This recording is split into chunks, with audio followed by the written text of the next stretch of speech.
ನಿಶ್ಶೇಷತಃ ಪ್ರಹಾಸ್ಯಸಿ ಇತ್ಯರ್ಥಃ. ಕಿಂಚ ಇಹ ವಕ್ಷ್ಯಮಾಣೇ ಯೋಗಶಬ್ದಿತ ಜ್ಞಾನೋಪಾಯಭೂತ ನಿಷ್ಕಾಮ ವಿಷ್ಣುರಾಧನ ರೂಪ ಕರ್ಮ ವಿಷಯೇ ಅಭಿಕ್ರಮಸ್ಯ ಉಪಕೃತಿ ಇಲ್ಲಿ ದೇಹಾಭಿಕ್ರಮನಾಶೋಸ್ತಿ ಅಂತನ್ನೋದು ಯೋಗದ ಪ್ರಶಂಸೆಯೇ ಹೇಳ್ತಾ ಇದ್ದಾರೆ. ಯಾಕೆಂದ್ರೆ ಶಂಕರಾಚಾರ್ಯರು ಹೇಳಿದ ಹಾಗೇನೆ ಇವರು ಕೂಡ ತ್ರೈಗುಣ್ಯ ವಿಷಯ ವೇದ ಅಲ್ಲಿಂದಲೇ ಇದು ಕರ್ಮಯೋಗ ಆರಂಭ ಅಂತ ಅವರು ಹೇಳೋದು. ಅಲ್ಲಿಯವರೆಗೆ ಯೋಗ ಪ್ರಶಂಸೆಯ ಮಾತುಗಳು.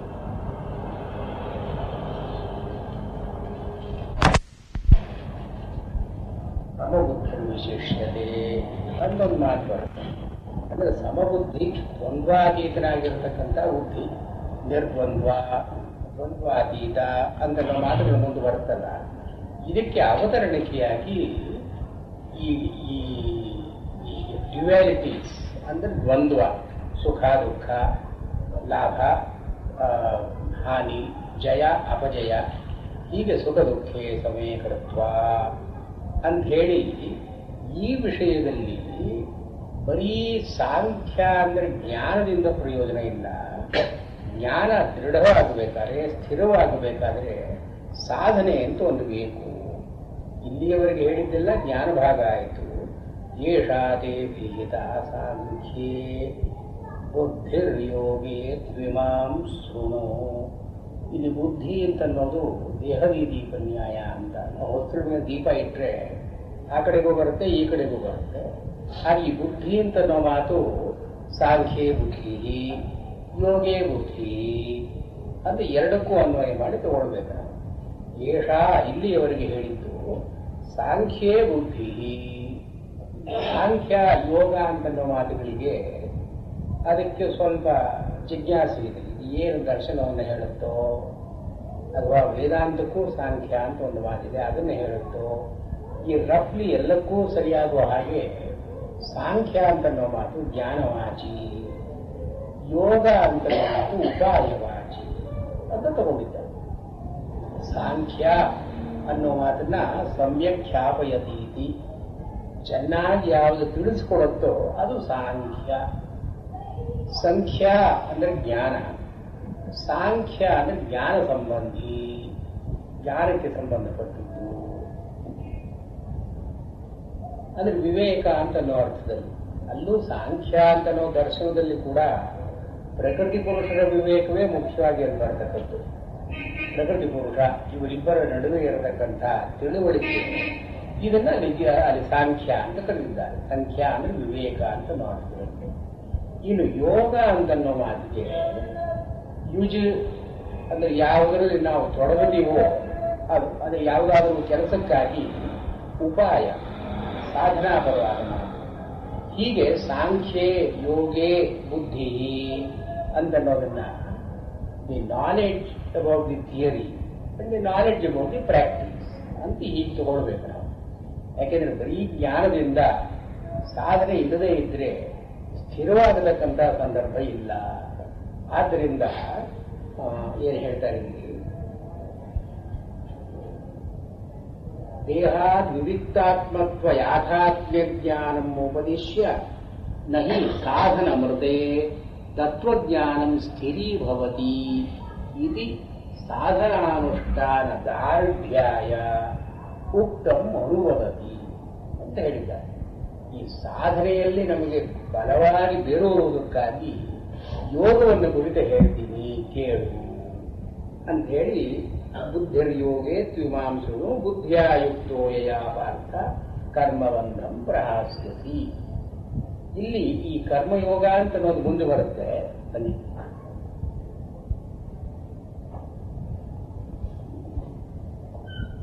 ಯೋಗ ಅಂದ್ರೆ ಕರ್ಮಯೋಗ ಅಥವಾ ಉಪಾಯ.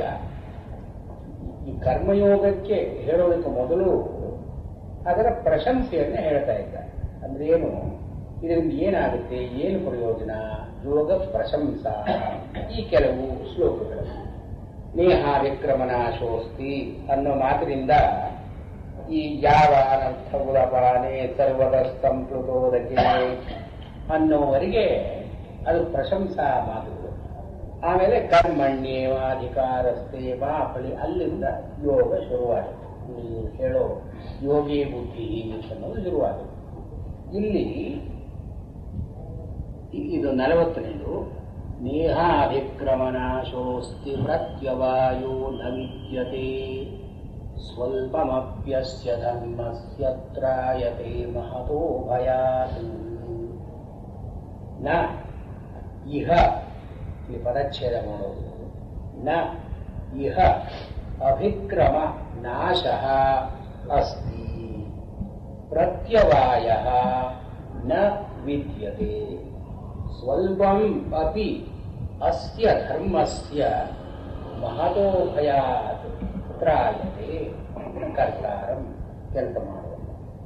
ಇಲ್ಲಿ ಇಹ ಅಂತ ಹೇಳಿದ್ದಾರೆ. ಇಹ ಇಲ್ಲಿ, ಎಲ್ಲಿ ಬುದ್ಧಿಯೋಗವನ್ನು ಕೇಳು ಅಂತ ಹೇಳಿದ್ದಾನಲ್ಲ, ಈ ಬುದ್ಧಿಯೋಗದಲ್ಲಿ, ಈ ಬುದ್ಧಿಯೋಗ ಅಂದ್ರೆ ಏನು ಅಂತ ಅನ್ನೋದನ್ನ ಸೂಕ್ಷ್ಮವಾಗಿ ಆಗಲೇ ಸುಖ ದುಃಖೇ ಸಮಯ ಕೃತ್ವ, ಇದೇ ಬುದ್ಧಿಯೋಗ. ಅಂದ್ರೆ ಏನು? ಸಮಬುದ್ಧಿ, ಎಲ್ಲದರಲ್ಲಿಯೂ ಸಮನಾಗಿ ಒಂದು ಬುದ್ಧಿಯನ್ನು ಇರಿಸ್ಕೊಂಡಿರೋದು ಅದೇ ಯೋಗ. ಇದು ಇಹ, ಅದು ಇಲ್ಲಿ ಲೋಕೆ ವೇದೇಚ, ಲೋಕದಲ್ಲಿ ಆಗಲಿ ವೇದದಲ್ಲಿ ಆಗಲಿ ಇಹ ನ ಅಭಿಕ್ರಮನಾಶಃ ಅಸ್ತಿ. ಇಲ್ಲಿ ಅಂದ್ರೆ ಇಲ್ಲಿ ಸಮತಾ ಬುದ್ಧಿಯಲ್ಲಿ, ಸಮತಾ ಬುದ್ಧಿ ಅಥವಾ ಯೋಗದಲ್ಲಿ, ಕರ್ಮಯೋಗದಲ್ಲಿ. ಕರ್ಮಯೋಗ ತಾನೇ ಮುಂದೆ ಹೇಳೋದಕ್ಕೆ ಹೊರಟಿರೋದು ಕರ್ಮಯೋಗ. ಇಲ್ಲಿ ಈ ಯೋಗ ಅಂತ ಒಂದು ಇದೆಯಲ್ಲ, ಇಲ್ಲಿ ಅಭಿಕ್ರಮನಾಶಃ ನ ಅಸ್ತಿ. ಈ ಅಭಿಕ್ರಮಕ್ಕೆ ನಾಶ ಅಂತ ಇಲ್ಲ. ಅಭಿಕ್ರಮ ಅಂದ್ರೇನು? ಅಭಿಕ್ರಮ್ಯತೆ ಕರ್ಮಣ ಆರಭ್ಯತೆ ಯತ್ ಫಲ. ಅಭಿಕ್ರಮ ಅಂದ್ರೆ ತೊಡಗೋದು, ಕೆಲಸದಲ್ಲಿ ತೊಡಗೋದು, ಆರಂಭ ಅಂತ ಅನ್ನೋದಿಲ್ಲ.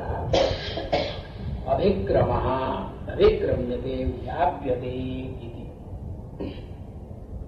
ಇಲ್ಲಿ ಕೆಲಸವನ್ನು ಆರಂಭ ಮಾಡಿ ಅದನ್ನ ಮುಗಿಸದೇ ಇದ್ರೆ, ಅಥವಾ ಇನ್ನೇನಾದರೂ ಅದು ಕೈಗೂಡದೇ ಇದ್ರೆ ನಾಶ ನ ಅಸ್ತಿ. ಮಾಡಿದ್ದು ವ್ಯರ್ಥ ಆಯಿತು ಅಂತ ಅನ್ನೋ ಹಾಗಿಲ್ಲ. ಇದರ ಉಪರ್ಕಾಂಡ ಏನು ಇವಾಗ ಹೇಳ್ತಾರೆ, ಕೃಷಿ ಯಜ್ಞ ಚಿಕಿತ್ಸಾದಿ ಕಾಮ್ಯಕರ್ಮಾಯಾಮ್. ಏನೋ ಒಂದು ಕಾಯಿಲೆ, ಒಂದು ವೈದ್ಯ ಅಂತ ಶುರು ಮಾಡ್ತಾರೆ. ಶುರು ಮಾಡಿದ್ದನ್ನ ಅದನ್ನ ಕೃತ್ಸ್ನವಾಗಿ, ಅದನ್ನು ಸಂಪೂರ್ಣವಾಗಿ ಅನುಸರಿಸಿದರೆ ಅದರ ಫಲ. ಕೃಷಿ ಅಲ್ಲಿ ಶುರು ಮಾಡಿದ ಮಾತ್ರಕ್ಕೆ ಫಲ ಇಲ್ಲ, ಅದು ಶುರು ಮಾಡಿ ಮುಂದುವರಿಸಬೇಕು. ಹೇಗೆ ಆರಭ್ಯಸ್ಯ ಅಸಮಾಪ್ತಸ್ಯ ನ ಫಲಂ. ಕೆಲಸವನ್ನು ಆರಂಭ ಮಾಡಿ ಮುಗಿಸದೇ ಇದ್ರೆ ಅದರ ಫಲ ಅಂತಿಲ್ಲ. ಅಥವಾ ವಿಚ್ಛಿನ್ನಂ ಅಂಗವೈಕಲ್ಯಾತ್ ಅಸಮ್ಯಗನುಷ್ಠಿತತ್ವಾತ್. ಅದರಲ್ಲಿ ಮಾಡಬೇಕಾದದನ್ನೆಲ್ಲ ಸರಿಯಾಗಿ ಮಾಡದೇ ಇದ್ರೆ ಫಲ ಅಂತ ಇಲ್ಲ. ಅಥವಾ ಬಹಳ ಮಟ್ಟಿಗೆ ಮಾಡಿ ಮುಂದಕ್ಕೆ ಮಾಡದೇ ಇದ್ರೆ ಅದಕ್ಕೆ ಫಲ ಅಂತಿಲ್ಲ. ಅಂಗವೈಕಲ್ಯ ಅಂದ್ರೆ ಎಲ್ಲವನ್ನೂ ಮಾಡದೆ ಕೆಲವನ್ನು ಮಾತ್ರ ಮಾಡೋದು ಅಂಗವೈಕಲ್ಯ. ಇದು ಈ ಮಿಕ್ಕಾದ ಕಾಮ್ಯಕರ್ಮಗಳಲ್ಲಿ ಇದರಿಂದ ಬರೀ ಆರಂಭ ಮಾಡಿದ್ರೆ ಫಲ ಅಂತಲ್ಲ. ಆರಂಭ ಮಾಡಿದ್ದನ್ನ ಕಡೆಯವರೆಗೂ ನಡೆಸ್ಕೊಂಡು ಹೋಗಬೇಕು. ಅಲ್ಲಿ ವಿಚ್ಛಿತ್ತಿ ಅಂತ ಇರಬಾರದು. ಅಂಗವೈಗುಣ್ಯ ಅಂತ ಮಾಡಬೇಕಾದ್ರೆಲ್ಲ ಸರಿಯಾಗಿ ಮಾಡಲೇಬೇಕು. ಸಮಾಪ್ತಿಯವರೆಗೂ ಮಾಡಬೇಕು. ಮಾಡಿದರೆ ಫಲ. ಮಾಡದೇ ಇದ್ರು ಆದರೆ ಹಿಂದೆ ಮಾಡಿದ್ದೆಲ್ಲ ಹೋಯಿತು. ಬೀಜ ಬಿತ್ತು ಬಿಟ್ಟು ಸರಿಯಾಗಿ ನೋಡ್ಕೊಳ್ಳದೆ ಇದ್ರೆ ಅದು ಮಾಡಿದ್ದು ಹೋಯಿತು. ಅಥವಾ ಚಿಕಿತ್ಸೆ ಆರಂಭ ಮಾಡಿ ಮುಂದುವರೆಸದೇ ಇದ್ರೆ ಅದು ಹೋಯಿತು. ಇಲ್ಲಿ ಮುಂದಿನ ಭಾಗದಲ್ಲಿ ಅವರು ಹೇಳೋದಕ್ಕೆ ಏನು ಹೇಳ್ತಾ ಇದ್ದಾರೆ, ಇಹ ಅಂತನ್ನೋ ಮಾತು ವ್ಯಾವೃತ್ತಿ. ಏನು ವ್ಯಾವೃತ್ತಿ? ಲೋಕದಲ್ಲಿ ನಮಗೆ ಗೊತ್ತು, ಕೃಷಿ ಇತ್ಯಾದಿಗಳಲ್ಲಿ ಆರಂಭ ಮಾಡಿದ್ದನ್ನ ಕಡೆಯವರೆಗೂ ಸರಿಯಾಗಿ ಮಾಡದೇ ಇದ್ರೆ ಫಲ ಇಲ್ಲ ಅಂತ ಗೊತ್ತು. ಹಾಗೆಯೇ ವೇದಗಳಲ್ಲಿ ಕಾಮ್ಯ ಕರ್ಮಗಳು ಅಂತ ಮಾಡ್ತಾರಲ್ಲ, ಈ ಕರ್ಮಾನುಷ್ಠಾನದಲ್ಲಿ, ಈ ಕರ್ಮಾನುಷ್ಠಾನದಲ್ಲಿಯೂ ಕೂಡ ಇದೇ ಪ್ರಿನ್ಸಿಪಲ್.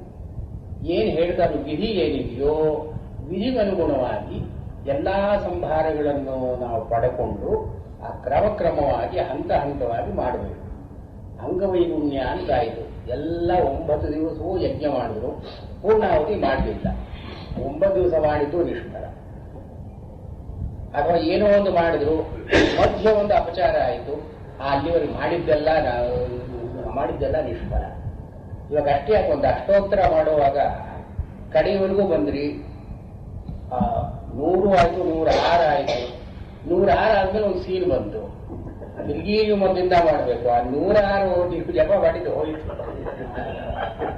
ಇದು ಇಲ್ಲಿ ಅಭಿಕ್ರಮನಾಶ ಅಂತ ಇದಕ್ಕೆ ಹೆಸರು. ಅಭಿಕ್ರಮನಾಶ ಮಾಡೋದನ್ನು ಸರಿಯಾಗಿ ಮಾಡದೇ ಇದ್ರೆ, ಅಥವಾ ಯಾವುದಾದ್ರೂ ಅಂಗಗಳಲ್ಲಿ ಕೊರತೆಯಾದರೆ, ಅಥವಾ ವಿಚ್ಛಿತ್ತಿಯಾದರೆ ಯಾವ ಫಲವೂ ಇಲ್ಲ. ಕಡೆ ಪರಿಸಮಾಪ್ತಿಯಾದರೆ ಅದರ ಫಲ. ಇದು ಈ ನಮ್ಮ ಸಮದ ಬುದ್ಧಿಗೆ ಅನ್ವಯಿಸೋದಲ್ಲ. ಈಗ ಮುಂದೆ ಅದನ್ನು ಹೇಳಿ, ವೇದದ ನಿಂದೆಗೆ ಇದನ್ನ ಪ್ರಾಸ್ತಾವಿಕವಾಗಿ ತಗೊಂಡಿರೋದವರು. ಹೀಗೆ ವೇದಗಳಲ್ಲಿ ಹೇಳೋ ಕರ್ಮ ಇದೆಯಲ್ಲ, ಅದು ಬಹಳ ಕ್ಲಿಷ್ಟವಾದದ್ದು, ಜಟಿಲವಾದದ್ದು. ಸಾಮಾನ್ಯ ಮನುಷ್ಯರು ಮಾಡಬಾರದು. ಅದು ಮುಂದೆ ಅದೇ ಬರುತ್ತೆ, ವೇದವಾದರದ ಅಪಾರ್ಥ. ನಾನು ಕಲಿಸಿದೆ ಕೌಂಟರ್ ಟು ದಿ ಮೀಮಾಂಸಕಾವ್ಯು. ಇಲ್ಲಿ ಅಭಿಕ್ರಮನಾಶ ಅಂತ ಅನ್ನೋದು ಮೀಮಾಂಸಕರ ಮಾತೇನೆ. ಅಭಿಕ್ರಮನಾಶ ಎಲ್ಲಿ ಹೇಳ್ತಾರೆ? ಅಂಗವೈಗುಣ್ಯೇನವಾ ವಿಚ್ಛಿತ್ತ ಏವಾ, ಅದರಲ್ಲಿ ಫಲ ಹೋಯಿತು, ನಿಷ್ಫಲ ಸ್ಯಾತ್. ಅಲ್ಲಿವರೆಗೆ ಮಾಡಿದ್ದೆಲ್ಲ ನಿಷ್ಫಲ. ಕಡೆಯವರೆಗೆ ದಕ್ಷಿಣೆ ಕೊಡದಿದ್ರು ಮಾಡಿದ್ದೆಲ್ಲ ನಿಷ್ಫಲ ಅಂತ ಹೇಳ್ತಾರಲ್ಲ. ಹೀಗೆ ಇಲ್ಲಿ ಇಹ ಅಂತ ಇಲ್ಲಿ ಯೋಗದಲ್ಲಿ ಅಂದ್ರೆ ಏನು, ಸಾಮಾನ್ಯವಾಗಿ ಕರ್ಮ ಅಂತ ಅನ್ನೋದ್ರ ವ್ಯಾವೃತ್ತವಾಗಿ ರಾಮಾನುಜಾಚಾರ್ಯರು ಇದನ್ನು ಕರ್ಮಯೋಗೇ ಅಂತ ಕರೀತಾರೆ.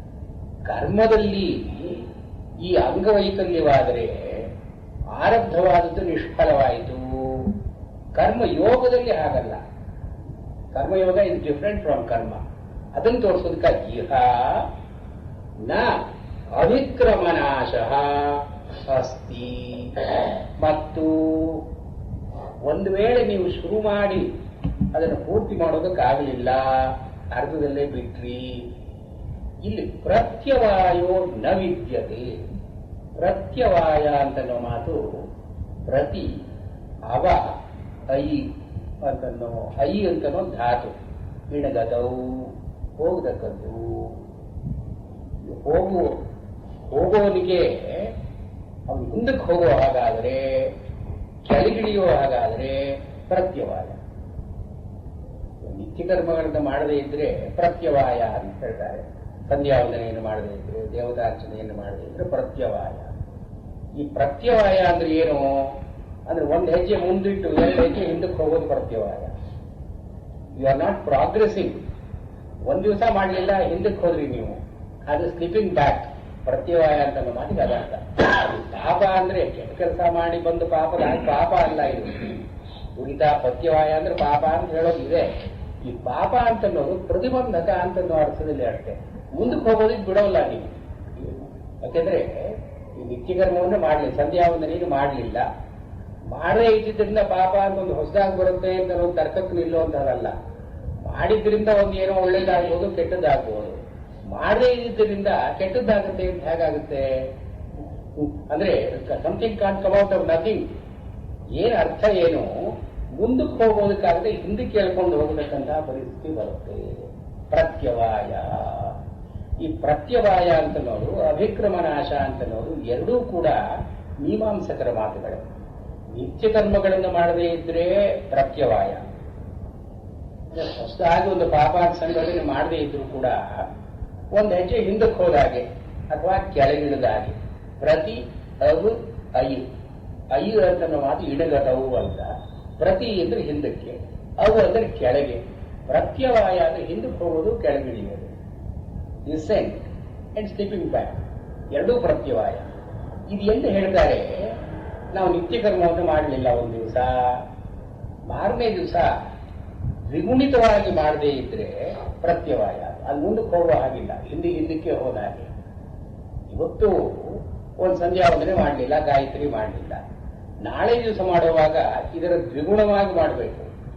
ಮಾಡದೇ ಇದ್ರೆ ಇವತ್ತು ಮಾಡದೇ ಇದ್ದದ್ದು ಅದನ್ನು ಎಳ್ಕೊಳ್ಳೋಕೆ ಹಿಂದಿತ್ತು. ಅಂದ್ರೆ ಏನು, it as good as not doing. 2 ದಿವಸ ತಪ್ಪದಾಗ ಆಯಿತು, ಇದು ಪಥ್ಯವಾಯಿತು.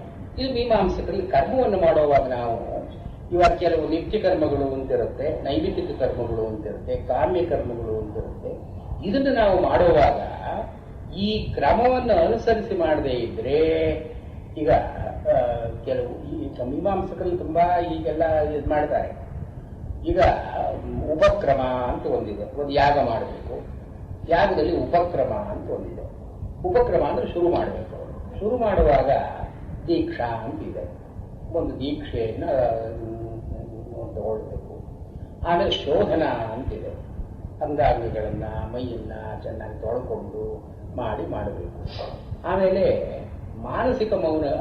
ಮಾನಸಿಕ ಶೋಧನೆಗಾಗಿ ಮೌನಮಾಚರಿಸಿ ಮೌನವನ್ನು ಮಾಡಬೇಕು. ಮೌನ ಎಲ್ಲಿಯವರೆಗೆ ಯಾವದ್ ಹವಿಹಿ ಅರ್ಪ್ಯತೆ, ಅವನು ಹವಿಸ್ಸನ್ನು ಹಾಕುವವರೆಗೆ ಅವನು ಮೌನದಲ್ಲಿರಬೇಕು. ಈಗ ಅವನು ಎಲ್ಲವನ್ನು ಈ ಉಪಕ್ರಮವನ್ನೆಲ್ಲ ಮಾಡಿ ಅವನು ಅಲ್ಲಿ ಏನಾದರೂ ಒಂದು ಮಾತು ಅವನ ಬಾಯಿಂದ ಬಂದ್ರೆ ಅಲ್ಲಿವರೆಗೆ ಮಾಡಿದ್ದು ನಿಷ್ಫಲ ಮಾತ್ರ ಅಲ್ಲ, ಇವನು ಮಾಡಿದ್ದಕ್ಕೆ ಪ್ರಾಯಶ್ಚಿತ್ತ ಮಾಡಿಕೊಳ್ಬೇಕು. ಮಾಡಿಕೊಡದೇ ಇದ್ರೆ ಅದು ಮಾಡಿದ್ದೆಲ್ಲ ಇವನಿಗೆ ಪ್ರತ್ಯವಾಯ ಸ್ವರೂಪವಾಗುತ್ತೆ. ಅಭಿಕ್ರಮನಾಶ ಅಂತ ಒಂದು, ಪ್ರತ್ಯವಾಯ ಅಂತ ಅನ್ನೋದು ಪಾಸಿಟಿವ್ ಹಾರ್ಮ್ ಇಸ್ ಡನ್. ಇದು ಮೀಮಾಂಸಕರಲ್ಲಿ ಇದು ಕರ್ಮ ಮಾಡುವಾಗ ತುಂಬಾ ಎಚ್ಚರಿಕೆಯಿಂದ ಇರಬೇಕು. ಸ್ವಲ್ಪ ಏನಾದರೂ ಅದರಲ್ಲಿ ವೈಗುಣ್ಯ ಉಂಟಾದ್ರೆ ಅದು ಮಾಡದೇ ಇದ್ದಕ್ಕಿಂತ ಹೆಚ್ಚು ಪಾಪ, ಅಂದ್ರೆ ಪ್ರತ್ಯವಾಯದಿಂದ. ಇದು ಅವಿಕ್ರಮನಾಶ is loss of your gain. But ಪ್ರತ್ಯವಾಯ ಅಂತಂದ್ರೆ positive harm, you go back to square one. ಇದು ಮೀಮಾಂಸಕರಲ್ಲಿ ಹೀಗಿದೆ. ಕರ್ಮವನ್ನು ಮಾಡುವಾಗ ಇವೆಲ್ಲ ತೊಂದರೆಗಳಿದೆ. ಈಗ ಇಲ್ಲಿ ಆದರೂ ಇದು ಎರಡೂ ಇಲ್ಲ. ನೇಹಾಭಿಕ್ರಮನಾಶೋಸ್ತಿ ಪ್ರತ್ಯವಾಯ ನ ವಿದ್ಯತೆ, ಸ್ವಲ್ಪಮಪ್ಯಸ್ಯ ಧರ್ಮಸ್ಯ ತ್ರಾಯತೆ ಮಹದೋ ಭಯಾತ್. ಮಹದೋ ಭಯಾತ್ ಸಂಸಾರ ಭಯಾತ್. ಈ ಸಂಸಾರದ ಭಯದಿಂದ ಸ್ವಲ್ಪಂ ಅಪಿ ಅಸ್ಯ ಧರ್ಮಸ್ಯ, ಇಲ್ಲಿ ಧರ್ಮ ಅಂತ ಮಾತು ಉಪಯೋಗ. ಇಲ್ಲಿ ಯಾವುದು ನಮ್ಮನ್ನು ಎತ್ತಿ ನಿಲ್ಲಿಸುತ್ತೋ ಅದು ಧರ್ಮ. ಈ ಉಪಾಯ ಇದೆಯಲ್ಲ, ಇದು ಉಪಾಯ. ಅದರ ಏನು ಯೋಗ ಕರ್ಮಯೋಗ ಅಂತ ಏನು ಹೇಳಿದ್ರು ಅದು ಸ್ವಲ್ಪಂ ಅಪಿ ಯಥಾಶಕ್ತಿ ಕಿಂಚಿದಪಿ ನಿಮ್ಗೆ ಎಷ್ಟು ಸಾಧ್ಯವೋ ಅಷ್ಟು ಮಾತ್ರ ಮಾಡಿದರೆ ಮಹದೋ ಭಯಾತ್ರಾಯ ನ ತಥಾ ಕಾಮ್ಯಕರ್ಮ. ಕಾಮ್ಯಕರ್ಮಕ್ಕೆ ಹಾಗಲ್ಲ. ಕಾಮ್ಯಕರ್ಮದಲ್ಲಿ ಯಥಾಶಕ್ತಿ ಅಂತ ಮಾಡೋ ಹಾಗಿಲ್ಲ. ನೀವು ಸಂಭಾವನೆ ಕೊಡುವಾಗ ಯಥಾಶಕ್ತಿ ಅಂತ ಕೊಡ್ಬೋದು ಅಷ್ಟೇ.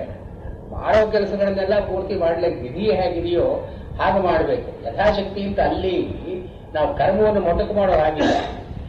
ಇಲ್ಲಿ ಆದ್ರೆ ನೀವು ಏನು ಮಾಡಿದ್ರೂ ಕೂಡ it will pay its dividends, it will never be lost. ಇದು ಈ ಮೀಮಾಂಸಕರಿಗೆ ಪ್ರತಿಯಾಗಿ ಹೇಳತಕ್ಕಂಥ ವಾದವಾದರೂ ಕೂಡ it's a sort of an assurance. Because ಈ ಉಪಾಯದ ಕಡೆ ದೃಷ್ಟಿಯನ್ನು ತಿರುಗಿಸಿದರೆ ಅಲ್ಲಿಯೇ ನಿಲ್ಲುತ್ತೀವಿ ನಾವು ಅಂತನ್ನೋ ಭರವಸೆ ಇಲ್ಲ. There might be many factors which will pull us back to the world. ಆದರೂ ಕೂಡ this orientation never gets lost. ಯಾವುದೋ ಚಿಕ್ಕ ವಯಸ್ಸಿನಲ್ಲಿ ಯಾವುದೋ ಒಂದು ವೇದಾಂತ ಅದು ಹೇಗೆ ಶುರು ಮಾಡ್ತಾರೆ, ಕಾರಣಾಂತರಗಳಿಂದ ಬಿಡ್ತಾರೆ. ವಯಸ್ಸಾದ್ಮೇಲೆ ಶುರು ಮಾಡಬಹುದು ಅಂದ್ರೆ ಅಗತ್ಯವಾಗಿ ಮಾಡಬಹುದು. ಯಾಕೆಂದ್ರೆ ಅಲ್ಲಿಯವರೆಗೆ the orientation will continue to be there. Orientation is not lost, interest is not lost, and what you have started with will be to your advantage even when you go on. ಇದಕ್ಕಾಗಿ ಕರ್ಮಯೋಗ ಅಂತ ಉಪಾಯ ಇದೆಯಲ್ಲ, it consist largely in the orientation. ಸಮಬುದ್ಧರು ವಿಶೇಷತೆ ಅಂತ ಅದಕ್ಕೆ ಹೇಳಿದರು. ಈ ಬುದ್ಧಿಯ ಮಾತು ಇದು. It does not deal with the actual karmas, it is the predisposition that's important. ಈ ಪ್ರಿಡಿಸ್ಪೊಸಿಷನ್ನು ಇದಕ್ಕೆ ಅವಿಕ್ರಮನಾಶ ಅಂತ ಇಲ್ಲ, ಪ್ರತ್ಯವಾಯ ಅಂತ ಇಲ್ಲ. ಇದು ಇದ್ರೆ it will save some point. And ಇದು ಈ ಪ್ರಿಡಿಸ್ಪೊಸಿಷನ್ ಇದ್ದ ತಕ್ಷಣ ಕೆಲಸ ಮಾಡಬೇಕು ಅಂತಲೂ ಇಲ್ಲ. ಪ್ರಿಡಿಸ್ಪೊಸಿಷನ್ ಒಂದು ಇದ್ರೆ ಯಾವತ್ತಾದ್ರೂ ಆಗುತ್ತೆ. ಇದು ಈ ಇನ್ಶೂರೆನ್ಸ್ ಕೊಡೋದಕ್ಕೋಸ್ಕರ ಹೀಗೆ ಅನ್ಯತ್ತು ಫಲಂ ದತ್ವಾ ನಶ್ಯತಿ, ಇದು ಹಾಗಲ್ಲ. ರಕ್ಷತಿ ಕರ್ತಾರಂ. ವ್ಯವಸಾಯಾತ್ಮಿಕ ಬುದ್ಧಿರೇಕೇಹ ಕುರುನಂದನ ಬಹುಶಾಖಾಹ್ಯನಂದಾಶ್ಚ ಬುದ್ಧಯೋ ವ್ಯವಸಾಯಿನಾಂ. ತಿರುಗಿ ಇಹ ಅಂತ ಹೇಳಿದೆ. ಇಲ್ಲಿ ವ್ಯವಸಾಯಾತ್ಮಿಕ ಬುದ್ಧಿ ಏಕಾ ಇಹ, ಏಕೈವ ಅಂತ ಒಂದು ಪಾಠ ಅಂದ್ರೆ ಏಕೇಹ ಅಂತಿದೆ. ಏಕೈವ ಅಂತ ಒಂದು ಶಂಕರಾಚಾರ್ಯರು ಕೂಡ ಏಕೈವ ಅಂತ ಒಂದು ಪಾಠಾಂತರ ಅಂತ ಮಾಡ್ಕೊಂಡಿದ್ದಾರೆ.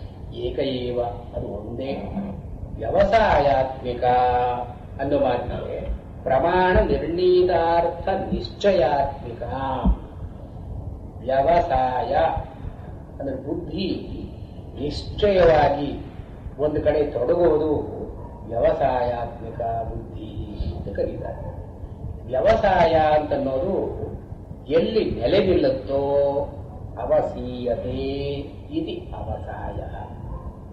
ಇಲ್ಲಿ ವಿ ಅವ ವಿ ಅಂದ್ರೆ ವಿಶಿಷ್ಟವಾಗಿ ಅಂದ್ರೆ ಏನು? ಪ್ರಮಾಣಗಳನ್ನು ಉಪಯೋಗಿಸಿ, ಯುಕ್ತಿಯನ್ನು ಉಪಯೋಗಿಸಿ ನಾವು ನಿರ್ಣಯಕ್ಕೆ ಬರ್ತೀವಲ್ಲ, ಇದು ವ್ಯವಸಾಯಾತ್ಮಿಕ ಬುದ್ಧಿ. ಪೂರ್ವಾಪರ ಆಲೋಚನೆ ಮಾಡಿ, ಸಾಧಕ ಬಾಧಕಗಳನ್ನೆಲ್ಲ ಆಲೋಚನೆ ಮಾಡಿ, ಯುಕ್ತಿಗಳನ್ನ ಬಳಸಿ ಪ್ರಮಾಣ ನಿರ್ಣೀತ ಅರ್ಥ ನಿಶ್ಚಯಾತ್ಮಿಕ ಬುದ್ಧಿ, ಇದು ವ್ಯವಸಾಯಾತ್ಮಿಕ ಬುದ್ಧಿ. ನಿಶ್ಚಯ ಜನಿಕ ಬುದ್ಧಿ. ಈ ಉಪಾಯ ಒಳ್ಳೆಯದು, ಇದನ್ನ ನಾನು ಮಾಡತಕ್ಕದ್ದು, ಸಾಧನೆಯಲ್ಲಿ ಇಳಿಯತಕ್ಕದ್ದು ಅಂತಂದ್ರೆ ಈ ಬುದ್ಧಿ ಇದೆಯಲ್ಲ, ಇದು ಏಕಾಏವ, ಇದು ಒಂದೇ. ಯಾಕೆ ಒಂದೇ ಅಂದ್ರೆ ಸಮಬುದ್ಧಿಯಾದ ಮೇಲೆ ಇಲ್ಲಿ ತ್ಯಾಗ ಬುದ್ಧಿ ಅಂತ ಅನ್ನೋದೇ ಬುದ್ಧಿ. ಸುಖವಾದದ್ದನ್ನು ಬಿಡು, ದುಃಖವಾದದ್ದನ್ನು ಬಿಡು, ಲಾಭವಾದದ್ದನ್ನು ಬಿಡು, ಹಾನಿಯಾದದ್ದನ್ನು ಬಿಡು. ಇಲ್ಲಿ ಸಮಬುದ್ಧರ ವಿಶೇಷತೆ ಸಮ ಅಂತನ್ನು ಇದು ದ್ವಂದ್ವ ತ್ಯಾಗ ಸ್ವರೂಪವಾದದ್ದು. ಈ ದ್ವಂದ್ವಗಳನ್ನು ಬಿಡತಕ್ಕದ್ದು ಇದು ಏಕಾಏವ. ಇದು ಎಲ್ಲಿಯಾದರೂ ಒಂದೇ. ಇದನ್ನು ಬಿಡು ಅಂತಲೇ ಬುದ್ಧಿ. ಇದು ಸುಖ ದುಃಖ ಲಾಭ ಅಲಾಭ. ಆದ್ರಿಂದ ಇದು ಏಕಾ ಬುದ್ಧಿ ಅಂದ್ರೆ ದ್ವಂದ್ವ ತ್ಯಾಗ ಏವ ಬುದ್ಧಿ. ಈ ದ್ವಂದ್ವಗಳನ್ನು ಬಿಡತಕ್ಕದ್ದು ಅಂತನ್ನೋದು ಒಂದೇ ಬುದ್ಧಿ ಇಲ್ಲಿ. ಆದ್ರೆ ಅವ್ಯವಸಾಯಿನ ಯಾರಿಗೆ ಹೀಗೆ ಶಾಸ್ತ್ರವನ್ನು ನೋಡಿ ಯುಕ್ತಿಗಳನ್ನು ಬಳಸಿ ಹೀಗೆ ನಿರ್ಣಯ ಅಂತ ಒಂದು ಬಂದಿಲ್ವೋ, ಅವ್ಯವಸಾಯಿನಾಂ ಅಂದ್ರೆ ಯಾರು? ಬಹಿರ್ಮುಖಾನಾಂ ಕಾಮಿನಾಂ. ಯಾರ ಪ್ರವೃತ್ತಿಯೆಲ್ಲ ಹೊರಗಡೆ ಇದೆಯೋ, ಯಾರಿಗೆ ಕಾಮನೆಗಳು ಅಂತಿದೆಯೋ, ಅವ್ಯವಸಾಯಿನಾಂ ಬಹುಶಾಖಾಹಿ ಅನಂತಾಹ ಚ. ಈ ಕಾಮ್ಯಕರ್ಮ ಮಾಡುವವರಿಗೆ ಅನೇಕ ವಿಧವಾದ ಪ್ರಯೋಜನಗಳು, ನಾನಾ ವಿರುದ್ಧಾರ್ಥ ಅಂತ ಹೇಳ್ತಾರೆ. ಬಹುಮುಖಾ ವಿರುದ್ಧ ನಾನಾರ್ಥ ವಿಷಯ ಅನಂತಾಹ ಚ. ಅವರಿಗೆ ಕಾಮ್ಯಕರ್ಮ ಮಾಡುವವರಿಗೆ ಒಂದು ಕಡೆ ಅಂತಿಲ್ಲ. ಪುತ್ರಾರ್ಥಿಯಾದವನು ಒಂದು ಯಾಗ ಮಾಡಬೇಕು, ಅವನಿಗೇನೆ ಒಂದು ಧನದ ಮೇಲೆ ಅಪೇಕ್ಷೆ ಇದ್ರೆ ಇನ್ನೊಂದು ಯಾಗ ಮಾಡಬೇಕು, ಅವನಿಗೆ ಇನ್ನೊಂದು ಆಶೆ ಇದ್ರೆ ಇನ್ನೊಂದು. ಹೀಗೆ ಬಹು ಮುಖವಾಗಿ ಒಂದಕ್ಕೊಂದು ವಿರುದ್ಧವಾಗಿ ಅವನ ಕ್ರಿಯೆಗಳು ನಡೆಯುತ್ತೆ. ಅವ್ಯವಸಾಯಿನಾಂ ಅಂದ್ರೆ ಕರ್ಮಿಣಾಂ.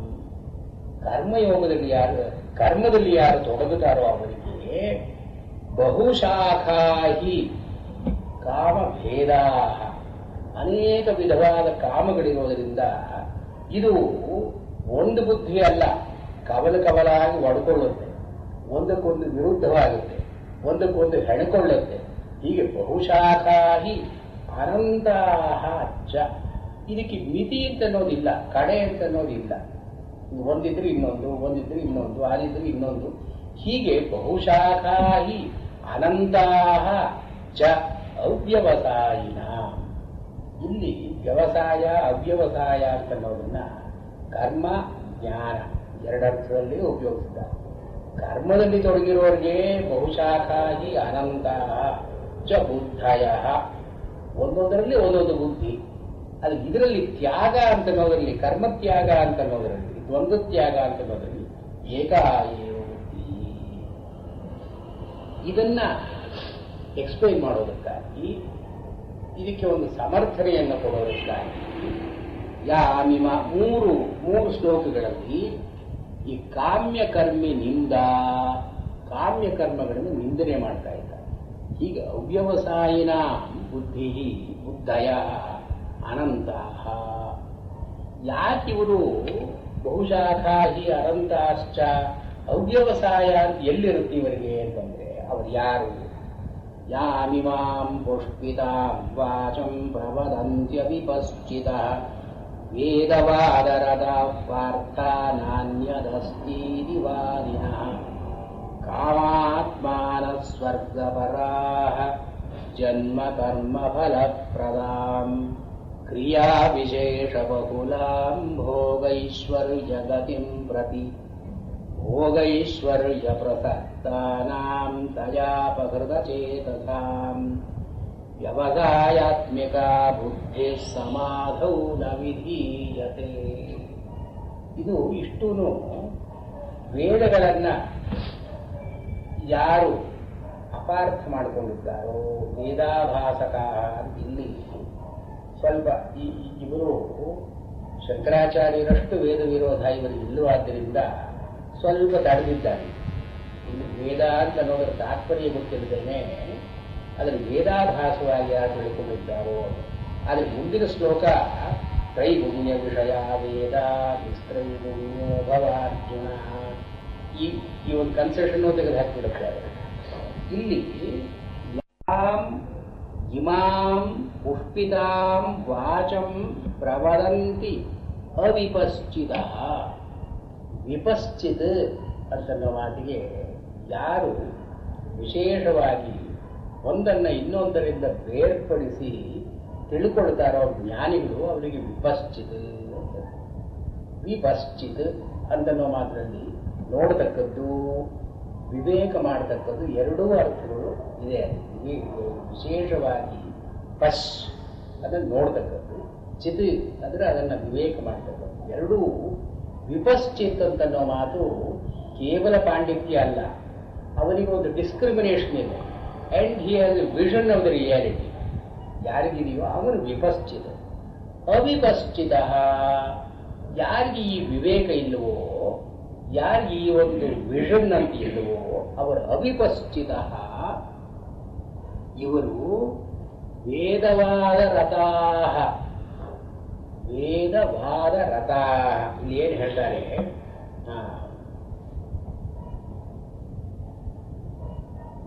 ವೇದೈಃ ಯದ್ ಆಪಾದತಃ ಉಚ್ಯತೆ ಕರ್ಮಾದಿ ತತ್ರೈವ ರಥಾಃ.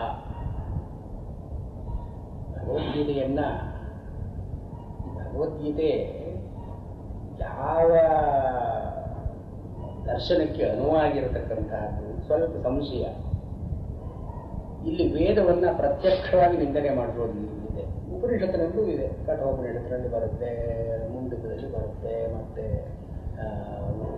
ಉಪನಿಷತ್ತುಗಳಲ್ಲೆಲ್ಲ ಕೆಲವು ಕಡೆ ವೇದ ನಿಂದನೆ ಬರುತ್ತೆ. ಅದ್ರಿಗೆ ವೇದಗಳಲ್ಲಿ ಮಾಡುವ ಕರ್ಮಗಳ ನಿಂದನೆ ಬರುತ್ತೆ.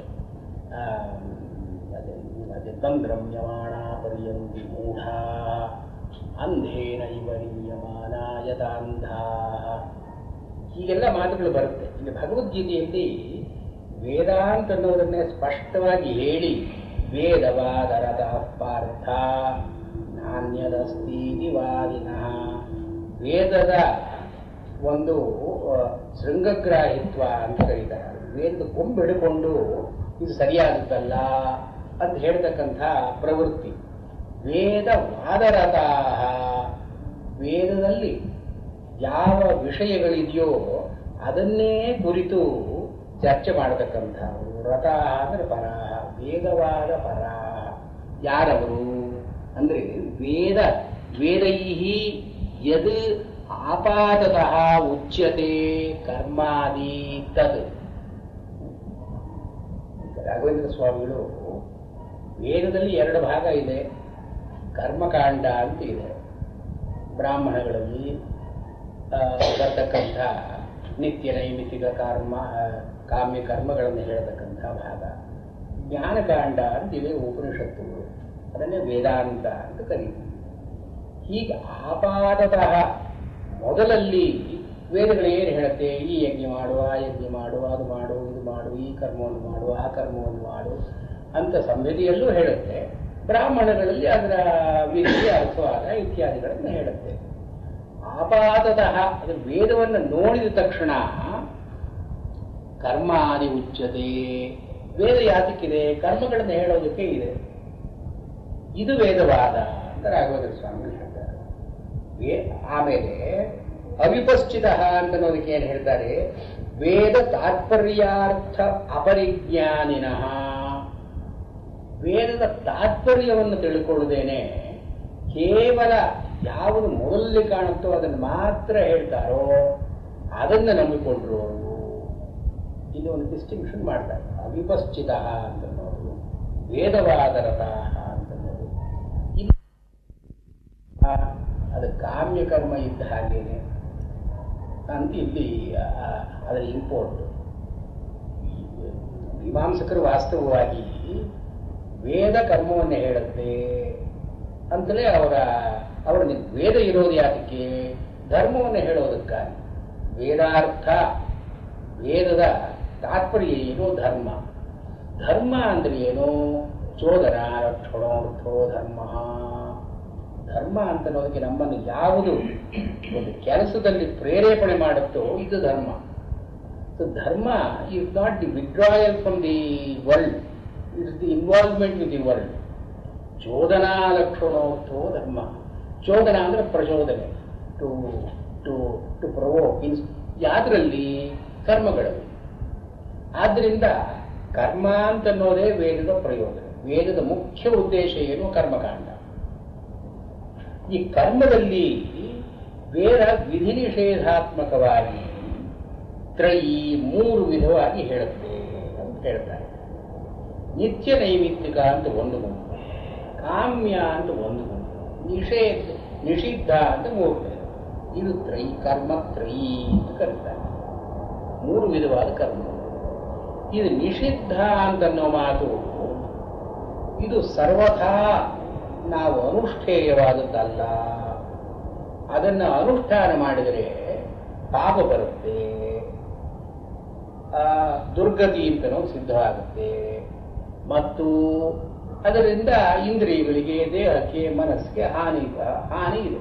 ನ ಕಳಂಜಂ ಭಕ್ಷಯೇತ್.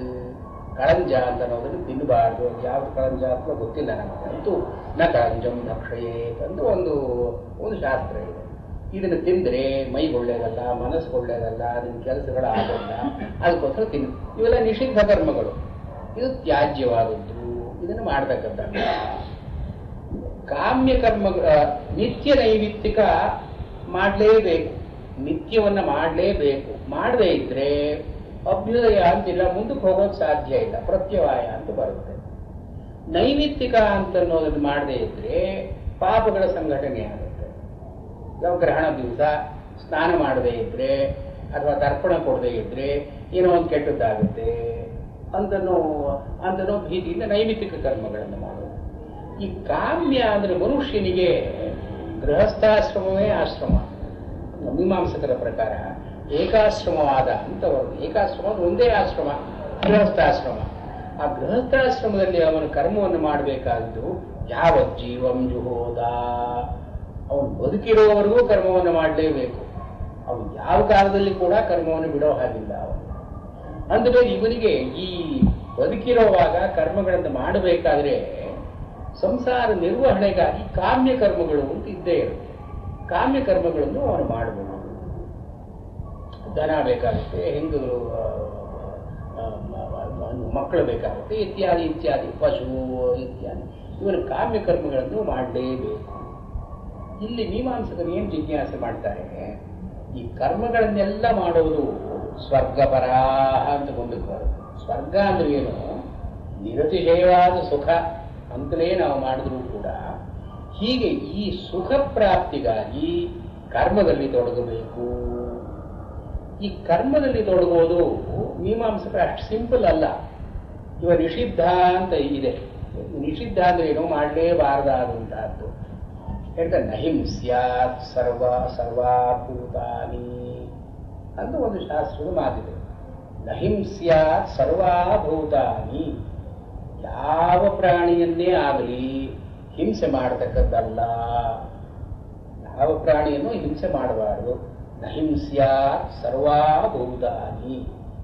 ಆದರೆ ಇವರು ಯಜ್ಞಯಾಗಾದಿಗಳನ್ನು ಮಾಡುವಾಗ, ಅರಣಿಯಲ್ಲಿ ಹಾಕುವಾಗ, ಅರಣಿಯಲ್ಲಿ ಎಷ್ಟೋ ಕ್ರಿಮಿಕೀಟಗಳಿರಬಹುದು, ಅದು ಬೆಂಕಿಯಲ್ಲಿ ಬಿದ್ದು ಸಾಯುತ್ತವೆ.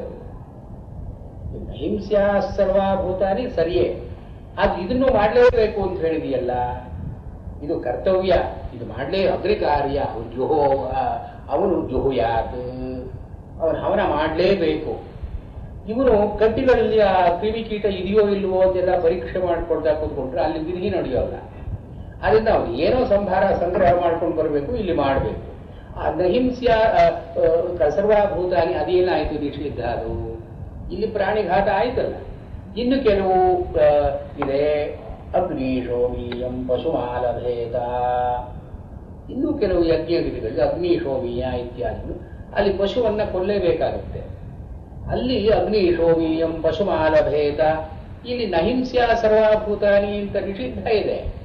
ಇಲ್ಲಿ ಪಶುಮಾಲಭೇದ, ಪಶುವನ್ನು ಕೊಲ್ಲಬೇಕು ಅಂತ ನೈಮಿತಿಕ ಕ್ರಿಯೆ, ಕಾಮ್ಯ ಕ್ರಿಯೆಯನ್ನು ಹೇಳ್ತಾ ಇದ್ದೀನಿ. ಏನು ಒಂದಕ್ಕೊಂದು ವಿರುದ್ಧವಾಯಿತಲ್ಲ ಅಂತನೋ ವಾದ. ವೇದವಾದ ರಥ ಪಾರ್ಥ, ಈ ವಾದ ಅವರಿಗೆ ಒಂದು ಸಾಮಾನ್ಯ ವಿಶೇಷ ವೇದದಲ್ಲಿ ವಿಧಿ ಇದೆಯಲ್ಲ, ನಿಷೇಧ ಇದೆಯಲ್ಲ, ಇದನ್ನು ನಾವು ತೀರಿಸೋದು ಹೇಗೆ?